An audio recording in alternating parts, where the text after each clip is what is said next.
नमस्कार, मैं हूं अशोक श्रीवास्तव और आप देख रहे हैं मीडिया दस्तक न्यूज़। आज 21 जून को दुनिया फादर्स डे मना रही है। जिसके पिता हैं वह सीने से चिपक कर इस बात का एहसास करा रहा है कि पिता है तो सब कुछ है, और जिसके पिता नहीं है वह सोच रहा है काश आज पिताजी होते तो दुनिया कैसी होती। हमारे जीवन में पिता उस मजबूत नींव की तरह होते हैं जो बिना अपनी परवाह किए पूरे परिवार को सुरक्षित रखते हैं। वे हमारे सबसे पहले मार्गदर्शक, रक्षक और आदर्श होते हैं, जो हर परिस्थिति में हमें आगे बढ़ने की हिम्मत और संस्कार देते हैं। जीवन में पिता के महत्व और उनके योगदान को शब्दों में बयान करना बड़ा मुश्किल है। पिता अपने बच्चों को बाहरी चुनौतियों और मुश्किलों से बचाकर रखते हैं। एक पिता ही हमें जीवन में सही और गलत का फर्क सिखाते हैं और हर कदम पर हमारा मार्गदर्शन करते हैं। पिता अपनी इच्छाओं और ज़रूरतों की अनदेखी कर हमेशा अपने बच्चों की खुशियों को प्राथमिकता देते हैं। वे दिन रात कड़ी मेहनत करते हैं ताकि बच्चों को अच्छी शिक्षा और सुख सुविधा मिल सके। भले ही पिता ऊपर से सख्त और गंभीर दिखाई दे, लेकिन उनका दिल बच्चों के लिए प्यार से भरा होता है। वे हमें मुश्किल परिस्थितियों में घबराना नहीं बल्कि उनका डट कर सामना करना सिखाते हैं। पिता की शक्ति बिल्कुल नारियल जैसी होती है, जो ऊपर से सख्त और अंदर से काफ़ी नरम होता है। पिता का साया ही बच्चे को आत्मविश्वास से भर देता है। दुनिया भर में फादर्स डे पहली बार 19 जून 1910 को अमेरिका में मनाया गया।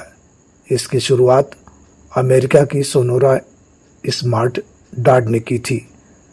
फादर्स डे हर साल जून के तीसरे रविवार को मनाया जाता है। जिनके पिता हैं वे काफ़ी खुशनसीब हैं। हर पिता जानता है कि उसे बच्चों के साथ कैसे रहना है, लेकिन बहुत कम बच्चे जान पाते हैं कि उन्हें पिता के साथ कैसे रहना है। यह समझने में ज़िंदगी गुजर जाती है और प्रायः तब समझ में आता है जब अवस्था 40 प्लस होने लगती है, लेकिन तब तक काफ़ी वक्त निकल चुका होता है। आपका पिता के प्रति व्यवहार अच्छा नहीं रहा है तो सिर्फ प्रायश्चित ही रह जाता है। प्रायश्चित न करना पड़े इसलिए नई पीढ़ी को पिता की फीलिंग समझनी होगी। आइए सुनते हैं बॉलीवुड अभिनेता अनुपम खेर को, जिन्होंने बहुत कम शब्दों में बच्चों की फीलिंग को बयान किया है। वीडियो अच्छा लगे तो लाइक और शेयर जरूर करें। नमस्कार। उम्र के साथ साथ हर बेटे की अपने पिताजी के लिए फीलिंग्स बदलती रहती हैं। हीरो से लेकर इनको कुछ पता नहीं, यहां तक और फिर धीरे धीरे सेल्फ रियलाइजेशन तक पहुंचने का जो सफर होता है, चलिए उसे कुछ लाइनों में समझते हैं। तो शीर्षक यह है कि पिता से कभी बहस मत करो। 5 साल की उम्र में आप ये सोचते होंगे कि पापा सब जानते हैं। 7 साल की उम्र में पापा जानते हैं। 10 साल की उम्र में शायद पापा सब नहीं जानते। 14 साल की उम्र में पापा को कुछ नहीं पता। 16 साल की उम्र में पापा तो बिल्कुल पागल हो गए हैं। 18 साल की उम्र में पापा जानते ही क्या है, पापा को सीरियसली ले ही नहीं सकते।